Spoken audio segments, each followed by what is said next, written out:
Between two groups of people who want to make inconsistent kinds of worlds, I see no remedy but force.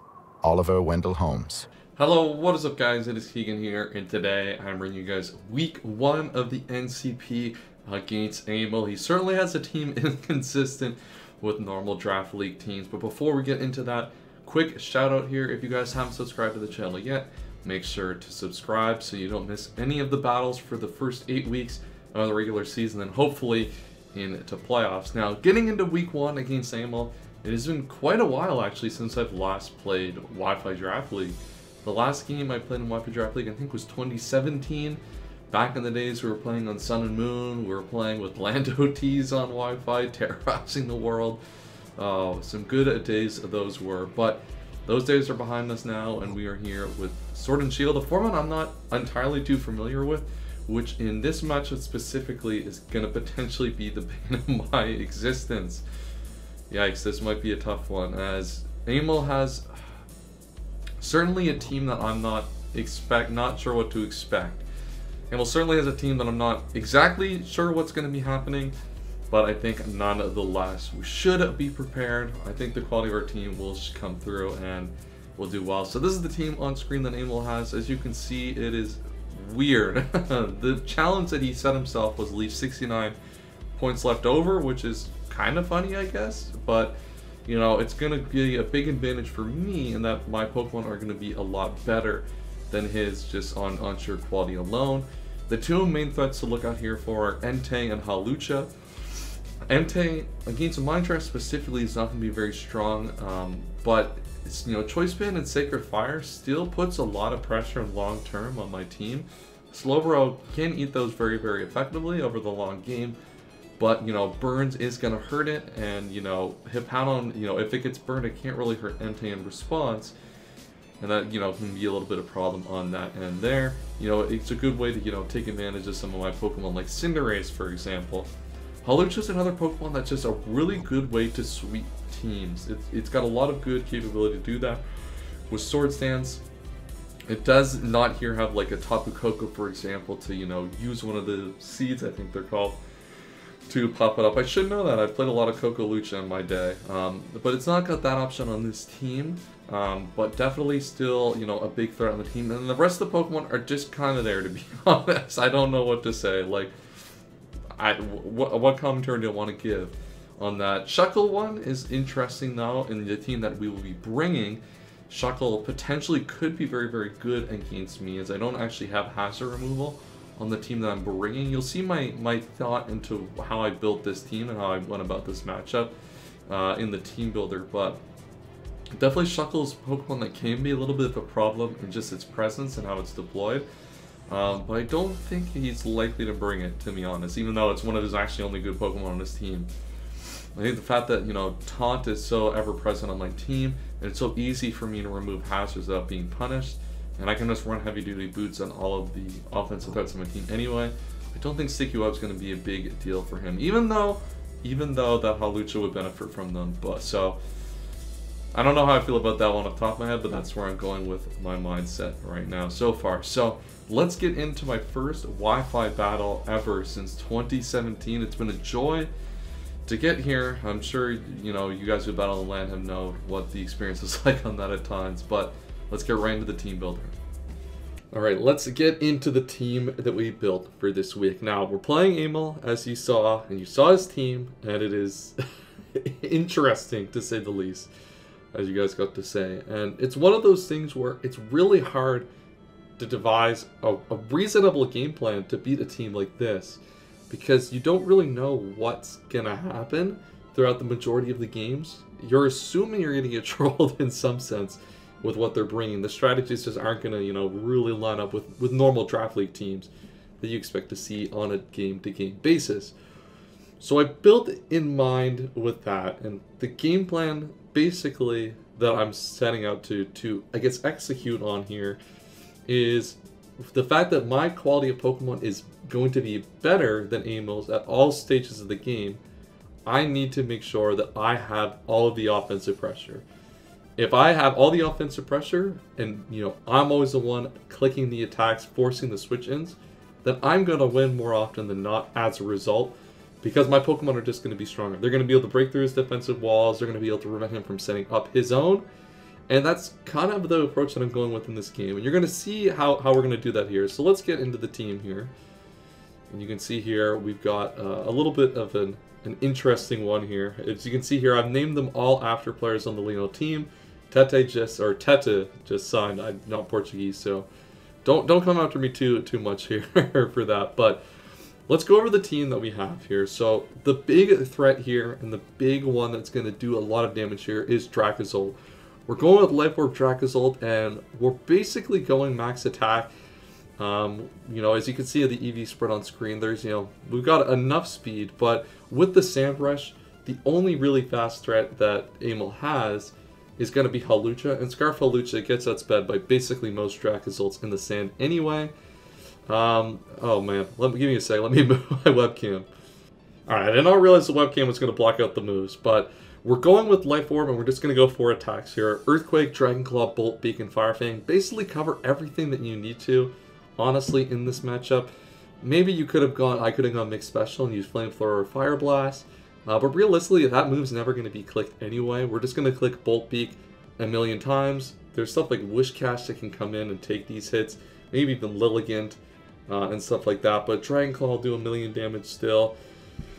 And overall, I mean, we have stuff like Cinderace, so I'm not really concerned. I really just want to click Bolt Beak and do as much damage as I can to my opponent, as this is one of the ways that we're really going to want to push the advantage that we gain through our momentum on this team against a team that's, you know, very weak. They're not going to be able to switch into Bolt Beak, even if it does resist. So that's kind of a big win con here, is just get Sand up and just attack with this as many times as we can. So the next mon, to set that up, we have Hippowdon here. Now just leftovers, regular Sandstream, Hippowdon, South Rock, Slack Off, Earthquake, and Stone Edge. I have Stone Edge there.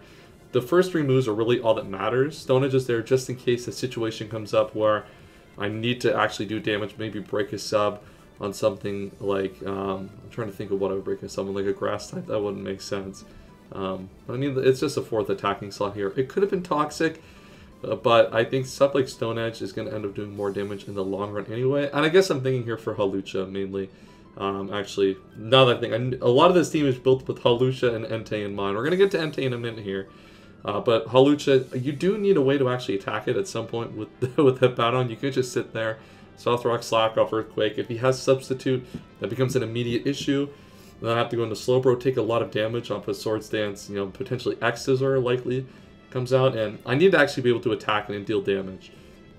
It's not likely that it's going to not be able to be outsped then by Dracozolt and Revenge Guild, but you do want to be able to prevent substitutes from going up. That hurts Dracozolt's ability to come in and check a lot of the threats that, you know, are a lot of the threats that actually have a chance of doing something this game.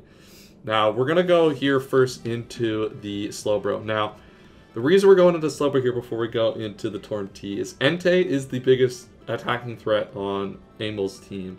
So Choice Banded, Sacred Fire does a ton to basically everything on the team, and even Slowbro, full physical defensive, it's going to have difficulty coming in a lot of times, especially after a burn, and we really need to make sure that we don't let that Entei take over the game unnecessarily. So that's going to be the big problem to watch out for this game. So you have Heavy Duty Boots to prevent Stealth Rock from being an issue, and, you know, obviously Regenerator and Slack Off, Teleport, Thunder Wave, and Scald. So T-Wave is not going to be really for Entei. That's more for something like Hawlucha. We want to make sure Hawlucha can't really attack through a lot of my threats. You know, say it gets some sort of crazy speed boost. I don't know how it's going to do it, but say it finds a way to speed boost or a Scarp or something. Then T-Wave prevents that from being a threat, allows Torn T to answer effectively, Cinderace to answer effectively, and then obviously Slowbro continues to be an effective answer. Teleport here allows me to switch into Entei. Threaten Scald. Scald does a lot of damage still from full physical defensive Slowbro to Entei. Puts it in a range where it really does not want to, you know, actively, you know, stay in that engagement. It doesn't want to risk Scald, because it can take another Sacred Fire and just switch out into Hippowdon afterwards and still take that Sacred Fire hit while getting that big damage off. And then Slack Off and Teleport obviously allow it to, you know, maintain longevity and, you know, get us into that late game. Not that this is, I think, going to be a really long battle, but we do want, you know, the longevity of this team to be to be realized, even even against a team that has a lot of weaker Pokemon. We move here into Tornadus, just heavy duty boots. This is really, really standard. This is really fast, Tornadus, actually. So it's designed to outspeed the Hawlucha, and it has taunt, and that's kind of the biggest thing. So with offense being one of the main ways I'm going to counteract Aimel's team, where it's so unpredictable, as long as I'm attacking all the time and dealing a lot of damage, I should usually be getting ahead. Taunt is another way to prevent things that would otherwise I wouldn't say let me out, but situations I'm not prepared for, Taunt is going to answer basically every single one of those. So Taunt, U-turn, Hurricane, and Knockoff as a really, really fast Torn is going to be able to allow me to prevent stuff like Hawlucha setting up, probably just Hurricane it, to be honest. And then Taunt's common switch, and it's like Wish Cash, could just be DD Troll for some reason. And stuff like that, just to be prepared for. This is a good way, obviously to maintain momentum, and also, prevent my U-turners, while they gain a lot of momentum and a lot of good balance matchups, against a lot of offensive teams, force them to take a lot of damage. In a situation like this, where I'm not sure what my opponent's going to do, U-turn can sometimes be taken advantage of in that case by, what good prep. So Taunt, basically prevents that from being too big of a risk for me to take. We move down here, and now these are just the breakers here at the end of the day. Heavy duty boots, Blaze, nonsense, nonsense Cinderace. This has Taunt as well, and the same kind of mindset of Tornadus, in that we want to prevent from getting unnecessarily, punished for something that we would necessarily not know to play around the majority of the time. So that's going to be important. U-turn, Pyro Ball are obviously the big damage things, and Super Fang here is an interesting one. And the reason I have Super Fang here is Entei is going to be one of the main ways to take advantage of Cinderace. Realistically, it's one of the ways that Aimel can gain momentum off of my momentum. So Super Fang plus U-turn basically put it in range of every single attack on my team, which is going to be very, very important. I think in a lot of these games, it allows me the flexibility to bring in something like Torn T, get a knockoff on the Entei, and then make it so that Slowbro just never dies to Entei, no matter what set it is, after a knockoff. So the fourth move, once again, really doesn't matter on this. I just want to click U-turn, Pyro Ball, and Taunt, and Super Fang, punishes that Entei switch in just a little bit early on. And then another breaker here, Expert Bell, Kartana. It's going to beat boost into the attack here. We're not running the timid set here. We're just running Sword Stance, 3 attacks, Expert Belt, do as much damage as we can to Aimel's team. Basically, this just cleans everything up at the end of the day. Once Entei's out of the way, this thing just mows out the entire team. Basically, is kind of what I'm looking to do with this. So that is the team, and let's get right into the battle against Aimel. Make sure you like the thing, make sure you share the thing, make sure you subscribe to the Team Blood. You understand? Alright, everybody, we are here. I hate Wi-Fi so much. This shit's so dumb. Bring back Hamachi. Truthfully, the only good way to play Wi-Fi. Alright. Week 1 against Aimel.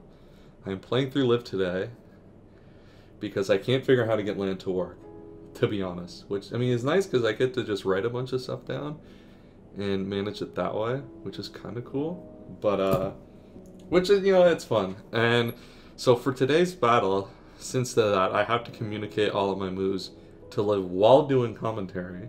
So we'll be using the word Veno to lock in every move that we do. Oh, Liv, put fucking Torn T first? What the hell? I specifically ordered Dracozolt first, so Torn T wasn't the obvious lead. I mean, that's the order I gave it to her in, so I guess that's on me.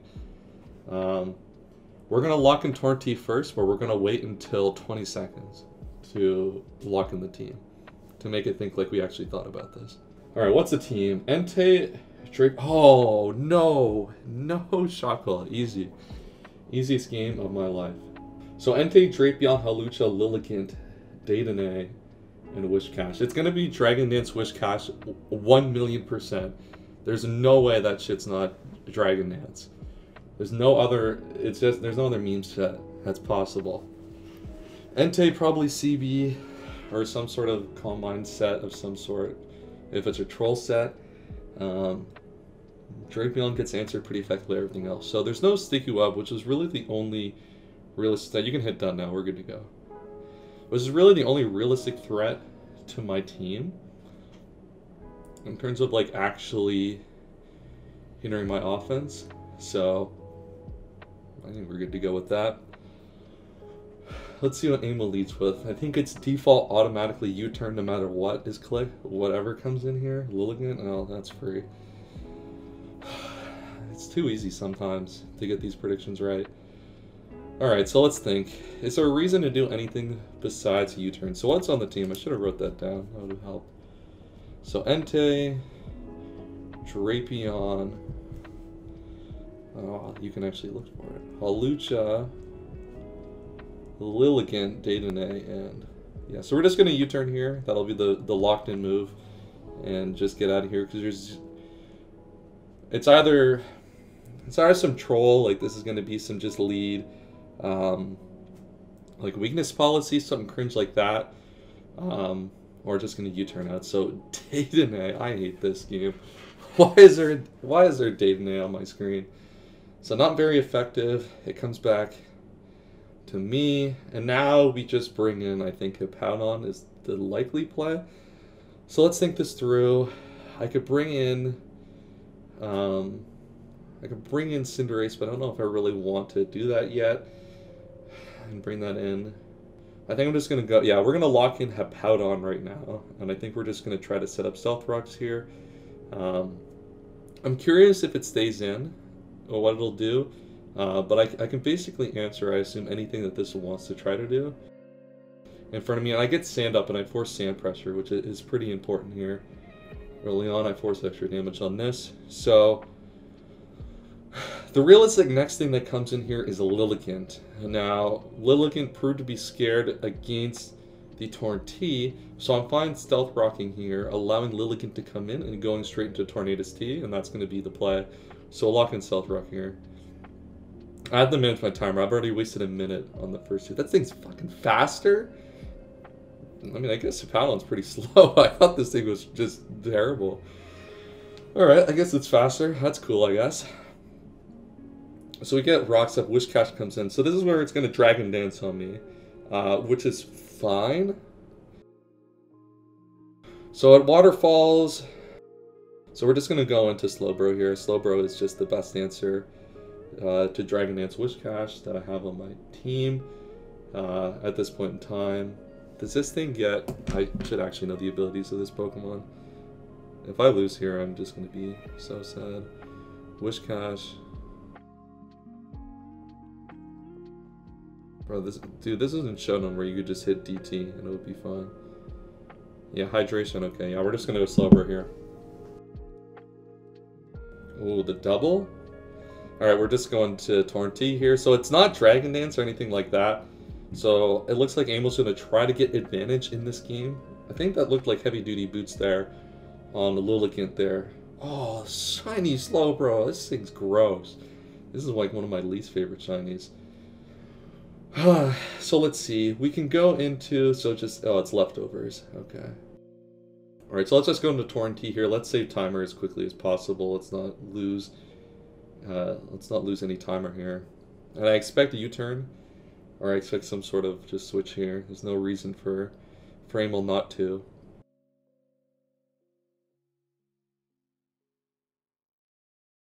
Really thinking here. As a Magic player, one thing I'm always mindful of with these clocks is always be... What is this double switch? Stop it. Oh my god. Is this Scarf or something? What is this thing's speed? How fast is this fucking Pokemon? Whoa, this thing's 101? What the hell? Alright, so it's taking a lot of damage. So here's the question that we want to do. So we're not going to stay in. So we're going to switch into... Or do we U-turn here? I guess that's kind of like... This is the first decision point, I guess, of the game. Do I risk Torn-T? So Torn-T's utility gets lower without Shuckle. There's still Lilligant, but we do have Cinderace. So I'm just going to click U-turn here. I'm going to preserve the ability to... preserve momentum here. So we do get, all right, so we're actually faster here. So it's not like some choice set or anything like that, which is good, I guess. That's good. That's good information to know. I don't know if it revealed an item or not that I have to look. And we're just going to go back and hit Hippowdon here. Hippowdon just, you know, the cleanest answer to this. And basically what's happening here is we're gaining as much electric terrain. Okay. So like the goal here is to gain as much damage as possible. Okay, so he's setting up Hawlucha here. So the Hawlucha play is coming. So what we really want to do here, so the play is going to end up going into Hawlucha here. So I want to switch out into Slowbro and cover that immediately here, because I want to be able to take advantage of the fact that he's going to switch to Hawlucha here. So let's lock in a Slowbro switch in here. And we can play it a few ways from here. Question is do we want to Scald, or do we want to T-Wave turn 1 against this? Super Fang, okay. So what do we want to do from here? So we're going to switch again here, because we need the Regenerator on this. Let's switch right back into Hippowdon. I want to see if they actually go now here into the Hawlucha. We do have Stone Edge to take advantage of that. Which is fine. I have to be really, really mindful of my timer here, though. I'm getting to a point where I'm not like... where I'm starting to run out a little bit of time here. So I do have to play a little quicker. Okay, U-turn and Hawlucha is going to come in here. I'm almost entirely certain. Which is fine. So the question... Lilligant, what is this Hawlucha set then? Like, I guess you can't really set up on this.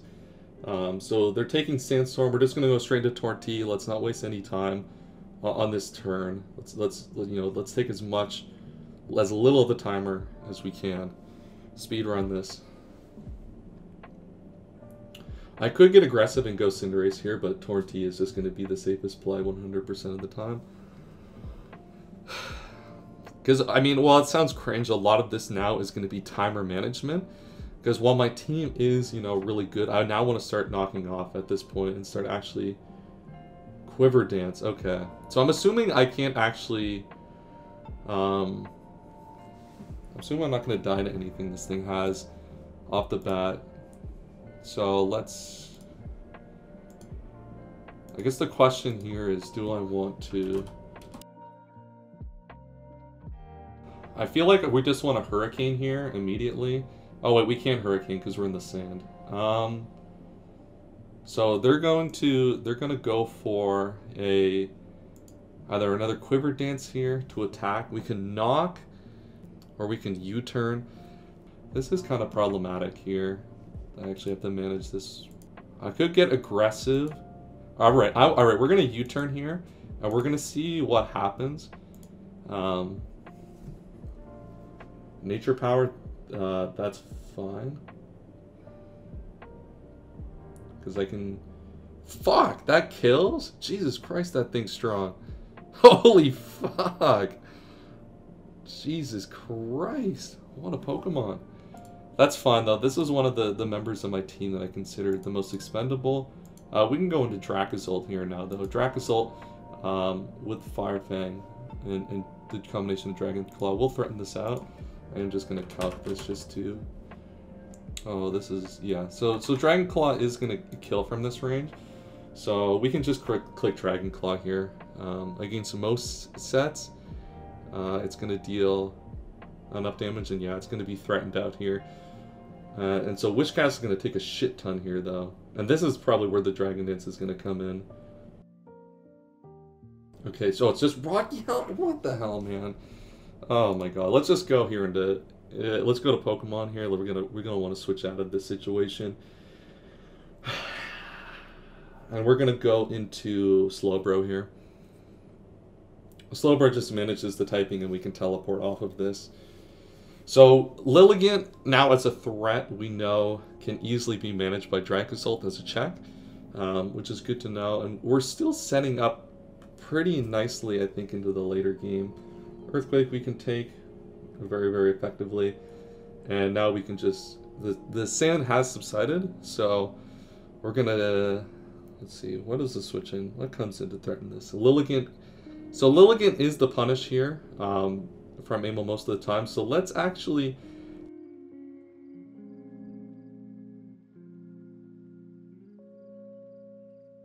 So I kind of like the idea where let's Thunderwave here. So I think Thunderwave is going to be nice because it covers the Lilligant switch in. And also covers Hawlucha maybe coming in to try to take advantage of Sweep. What is this? What is this nonsense? If I get burned here, I'm tilted. Fuck off. Of course. I think that was a fine play. I think you have to put pressure in this spot on a Lilligant switch in. So the electric terrain is down. So I think we want to teleport here and see what's going to happen. So we can punish Daytonay coming in here on a teleport. So we're gonna click teleport. So we punish Daytonay coming in here and trying to set up again. And now we get to bring in something else. So we could bring in Kartana to punish this. And I kind of like bringing in Kartana here to punish this. So we are Expert Belt. Yeah, let's bring in Kartana here. So Kartana, we have kind of a lot of options we can click. We can click the grass move, we can click Sacred Sword, we can force in Entei. I want to see if it's heavy duty boots primarily. So let's just hit the grass move. Grass move is the easiest thing to do here, the Leaf Blade. And it's probably gonna go into Daytonay. Why? Why is this freaking Daytonay, man? Alright, so Daytonay sacked, so that's good. We got a kill, so I mean we're kind of back in this game a little bit. Kartana kind of goes in this matchup a little bit. So I think what we want to do here is Entei probably comes in as a revenge. So let's see if this takes Stealth Rocks. Alright, so this is heavy duty boots, so that's good to know. So it's probably some sort of set. We're just going to go Slowbro here straight away. We're going to go Slowbro 1 because we can take any hit now that it's not Choice Band. We're not at a range that matters for anything that Entei can realistically do. And if it does anything threatening damage-wise, we just go straight into Hippowdon here. Man, this shiny Slowbro is tilting me. Lava Plume, what is this? Alright, we eat the Lava Plume, but we're going to double here. We need to maintain as much HP on this Slowbro as possible. So Lilligant is a punish for this. But let's go into Pokemon and let's switch out here. So Lilligant is the punish. Do I want to risk Cinderace at this point in time? I kind of think I do. Yeah, we're going to go Cinderace here. Let's get aggressive. I think it's worth getting aggressive in this spot specifically. Because if they just Lava Plume, then I can U-turn off this. We can see if they have a move to hit the Hippowdon. Okay, so Shadow Ball, we can take that very effectively. That did 124. Of course this would have drop. Why wouldn't it? So from here, we're just going to U-turn off. Alright, fuck. We got to play quickly. Alright, just U-turn here. I do have the Super Fang to deal some damage at some point, but we're going to U-turn into Hippowdon here. That Entei is now in range, even if it's a little ball. He had Bolt Beak. And with Wishcash low, it's going to be, you know, we're getting to the point now where the Dracozolt can kind of clean house on this team. But we have to, like, be very, very mindful of the HP that we have on our team. So let's see. Shadow Ball, we can take that for days. We aren't Spit F, we are physically defensive Hippowdon, but by all means we can take all that damage. And now we are officially in range of Bolt Beak. So that is good to know. So what comes in here? Lilligant, Hawlucha, Drapion, or Entei. I'm going to assume Lilligant. So let's go into Pokemon. And let's switch right back in to the Cinderace here. We want to be really aggressive here, because with the fact that Dracozolt is that win con, we can now use this momentum advantage. And see, Masterclass, how does he do it? How does he do it with that play right there? Cinderace comes in.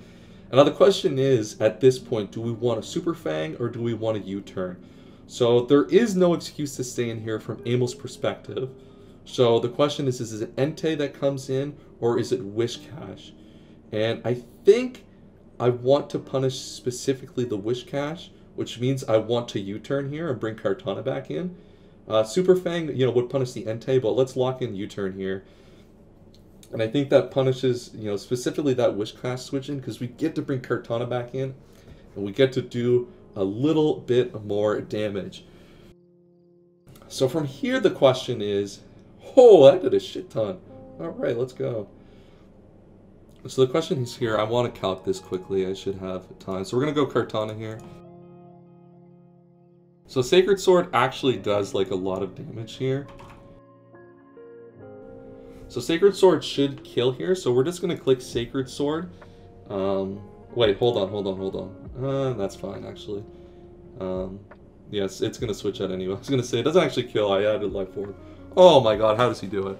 Goodbye, user Drapion. And that's going to give us a lot of, you know, not a lot of damage, but a good amount of damage here. And now basically it is in range of this, but we're gonna be passive still here, I think.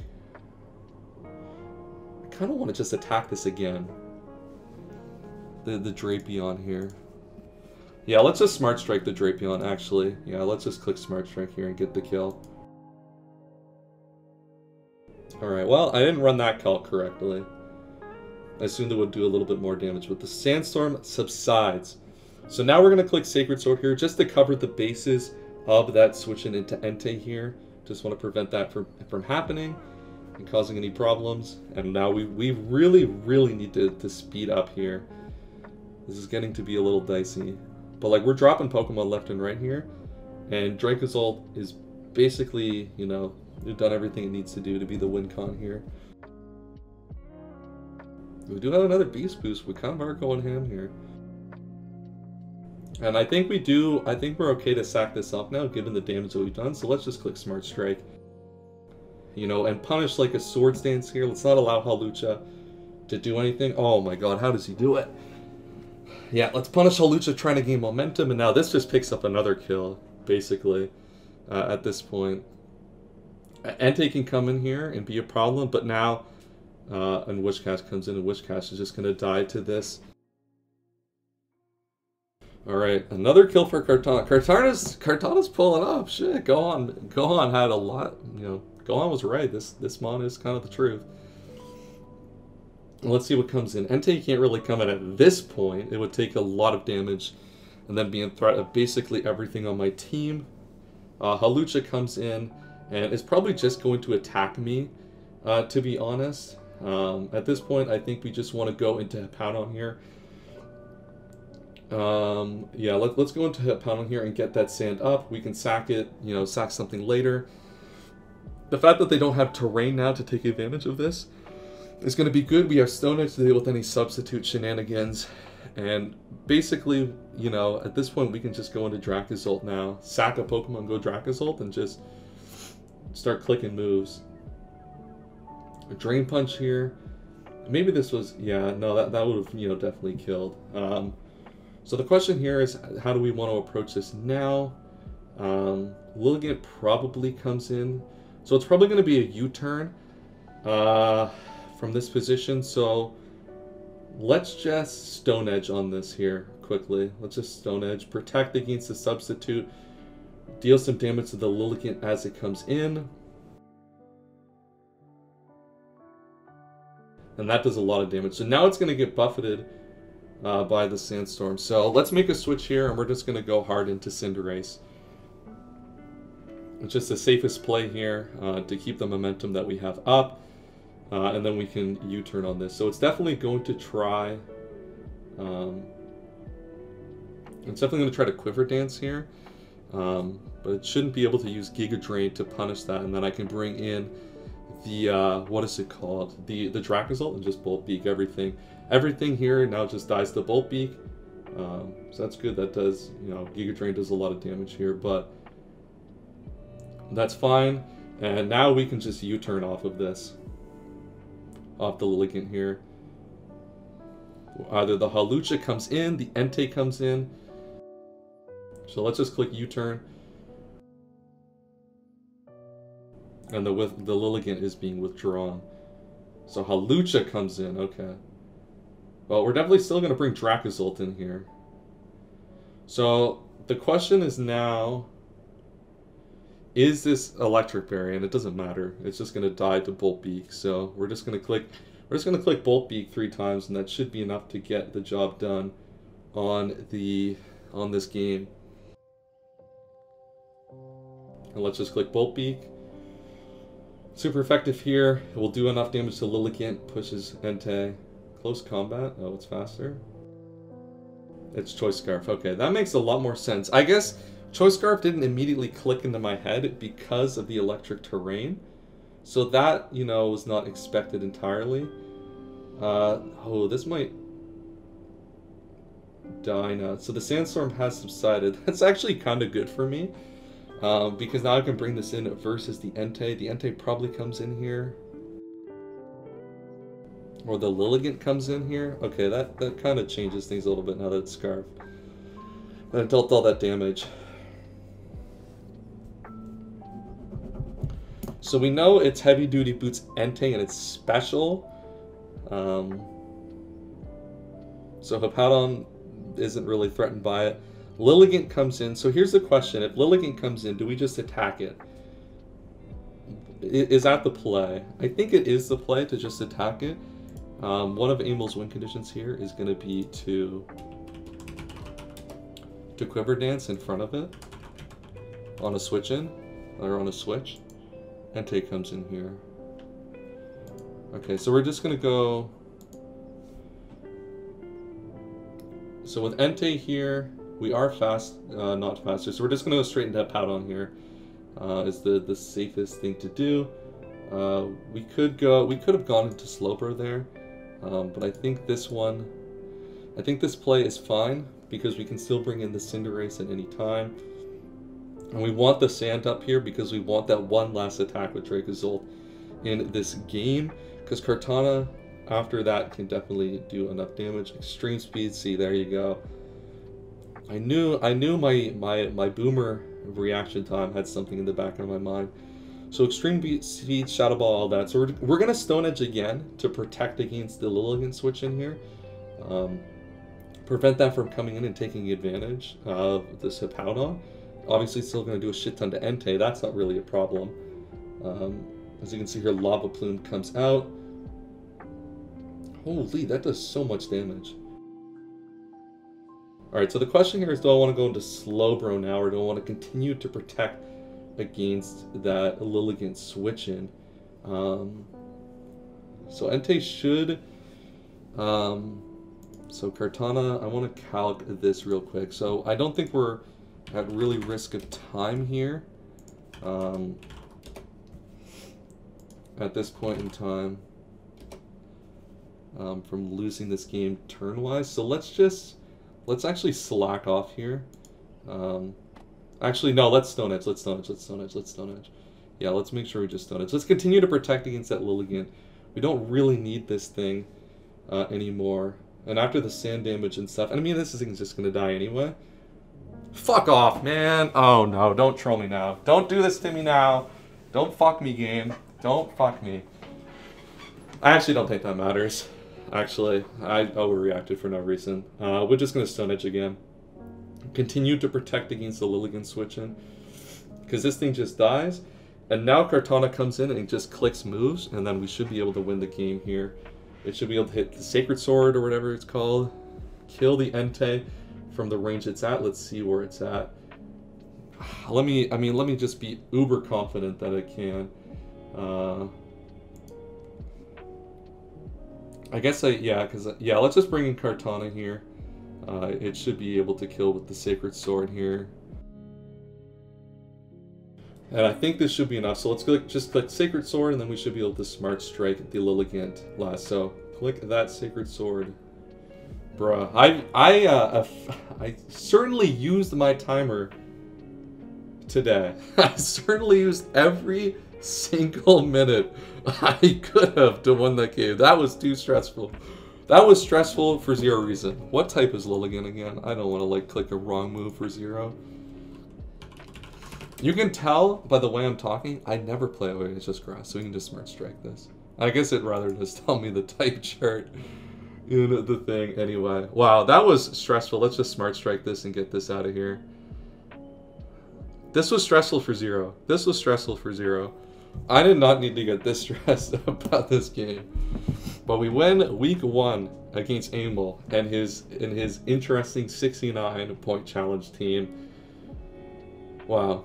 4-0 too. We'll take those 4-0 points. I think that puts us pretty high up in the standings. There was a lot of 3-0s this week from what I saw. So, yeah, a good game to Aimel. Really good game there. And there you have it. Week 1 is done. Week 1 is in the books. We took, which could have been a disaster situation against Aimel, and managed to convert the victory. Really big thank you to Olivia for coming through and actually playing the game, controlling the console for me. Been having too many troubles with LAN, trying to get that to work. I'm sure you guys who play Wi-Fi know all too well about that.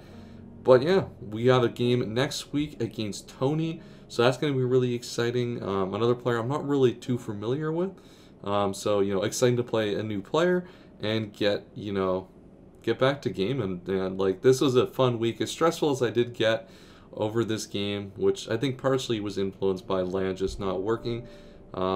It's been a lot of fun, honestly, playing Wi-Fi again. You know, it's just nice to be able to play on the card again. I don't know what it is. It's just the vibes are just too perfect. But if you guys enjoyed the video, as I've always said, make sure to like and subscribe to the channel. I'll see you guys next week against Tony. And as always, have a wonderful day.